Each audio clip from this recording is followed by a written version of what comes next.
ತಮಿಳುನಾಡಿಗೆ ಕಾವೇರಿ ನೀರನ್ನ ಹರಿಸಬೇಡಿ ಎಂದಿದ್ದಂತಹ ಸಿಡಬ್ಲ್ಯೂಆರ್ಸಿ ಆದೇಶ ಕರ್ನಾಟಕಕ್ಕೆ ಒಂದು ಸ್ವಲ್ಪ ರಿಲೀಫ್ ಕೊಟ್ಟಿತ್ತು. ಆದರೆ ತನ್ನ ಪಾಲಿನ ನೀರಿಗಾಗಿ ಈಗ ವಿಜಯ್ ಸರ್ಕಾರ ಸಿಡಬ್ಲ್ಯೂಎಂಎ ಮೊರೆ ಹೋಗಿದೆ.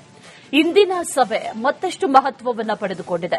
ಕಾವೇರಿ ಕೊಳ್ಳದ ರೈತರಲ್ಲಿ ಡವಡವ ಶುರುವಾಗಿದೆ.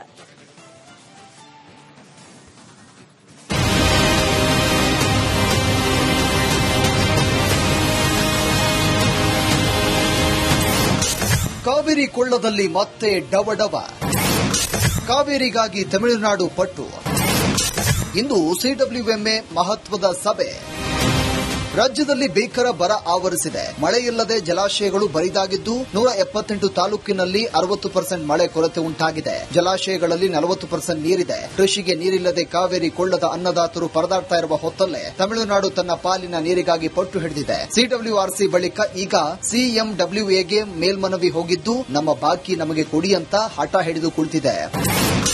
ಕಾವೇರಿ ನೀರಿಗಾಗಿ ಮತ್ತೆ ಮತ್ತೆ ತಮಿಳುನಾಡು ಕದನ. ಇಂದು ಕಾವೇರಿ ನೀರು ನಿರ್ವಹಣಾ ಪ್ರಾಧಿಕಾರದ ಸಭೆ. ಕರ್ನಾಟಕದ ಕೊಡಗು ಜಿಲ್ಲೆಯ ಪಶ್ಚಿಮ ಘಟ್ಟ ತಲಕಾವೇರಿಯಲ್ಲಿ ಹುಟ್ಟಿ ತಮಿಳುನಾಡಿನ ಮೂಲಕ ಸಾಗಿ ಬಂಗಾಳ ಕೊಲ್ಲಿಯನ್ನ ಸೇರುವ ಕಾವೇರಿ ಕರ್ನಾಟಕ, ತಮಿಳುನಾಡು ಮಾತ್ರವಲ್ಲ, ಕೇರಳ, ಪುದುಚೇರಿಯ ಕೃಷಿಗೂ ಪ್ರಧಾನ ಪಾತ್ರ ವಹಿಸುತ್ತೆ. ಆದರೆ ಈ ಬಾರಿ ಮುಂಗಾರು ದುರ್ಬಲವಾಗಿದ್ದು ಕಾವೇರಿ ಕೊಳ್ಳದಲ್ಲಿ ಕೃಷಿ ನೀರಿಲ್ಲ. ಇಂತಹ ಸಂದಿಗ್ಧ ಪರಿಸ್ಥಿತಿಯಲ್ಲಿ ತಮಿಳುನಾಡು ತಮ್ಮ ಪಾಲಿನ ನೀರಿಗಾಗಿ ಮೇಲಿಂದ ಮೇಲೆ ಕೇಳ್ತಾ ಇದೆ.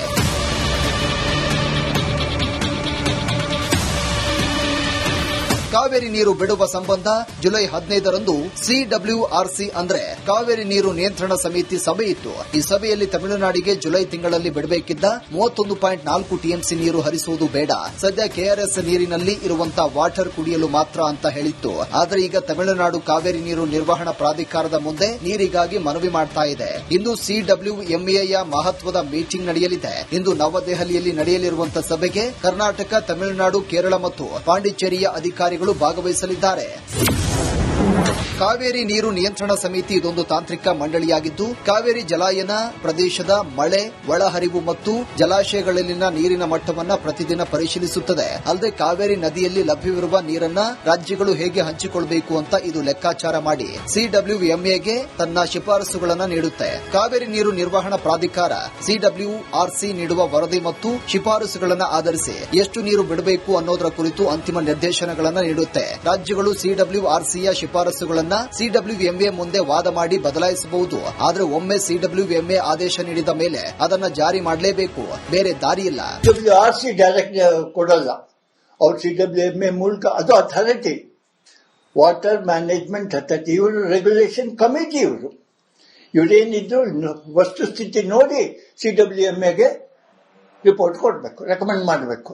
ಅವರು ಆ ರೆಕಮೆಂಡೇಶನ್ ಸರಿನಾ ತಪ್ಪ ಅಂತ ಅಕ್ಸೆಪ್ಟ್ ಮಾಡಿ ಡಿಸಿಷನ್ ಕೊಡ್ತಾರೆ. ಪ್ರೊಸೀಡಿಂಗ್ಸ್ ಆಗುತ್ತೆ. ಪ್ರೊಸೀಡಿಂಗ್ಸ್ ಆಗಿಬಿಟ್ಟು ಅವ್ರು ಪ್ರೊಸೀಡಿಂಗ್ಸ್ ಇಶ್ಯೂ ಮಾಡ್ತಾರೆ. ಆ ಪ್ರೊಸೀಡಿಂಗ್ ಕಾಪಿ ಅವ್ರ ಮುಂದೆ ಹೋಗುತ್ತೆ. ಅದರೊಳಗೆ ಯಾರು ಏನ್ ಹೇಳಿದ್ರು, ಏನ್ ಅಬ್ಜೆಕ್ಟ್ ಮಾಡಿದ್ರು ಎಂಬ ವಿಷಯಗಳೆಲ್ಲ ಬಂದು ಹೋಗಿರುತ್ತೆ. ಕಾವೇರಿ ನೀರು ನಿಯಂತ್ರಣ ಸಮಿತಿ ಮುಂದೆ ದಾಖಲೆಗಳ ಮೂಲಕ ಸಮರ್ಥವಾಗಿ ವಾದ ಮಾಡಿದ್ದ ಕರ್ನಾಟಕ ರಾಜ್ಯದ ಬರ ಪರಿಸ್ಥಿತಿಯನ್ನು ಮನದಟ್ಟು ಮಾಡಿತ್ತು. ಇಂದು ಕಾವೇರಿ ನೀರು ನಿರ್ವಹಣಾ ಪ್ರಾಧಿಕಾರದ ಮುಂದೆ ಕರ್ನಾಟಕ ಸಮರ್ಥವಾಗಿ ವಾದ ಮಾಡಿದ್ರೆ ಕಾವೇರಿ ಕೊಳ್ಳದಲ್ಲಿ ಕನಿಷ್ಠ ಕುಡಿಯಲಾದ್ರೂ ನೀರು ಉಳಿಯುತ್ತೆ, ಇಲ್ಲವಾದರೆ ಪರಿಸ್ಥಿತಿ ಬಾಣಲೆಯಿಂದ ಬೆಂಕಿಗೆ ಬಿದ್ದಂತಾಗುತ್ತೆ.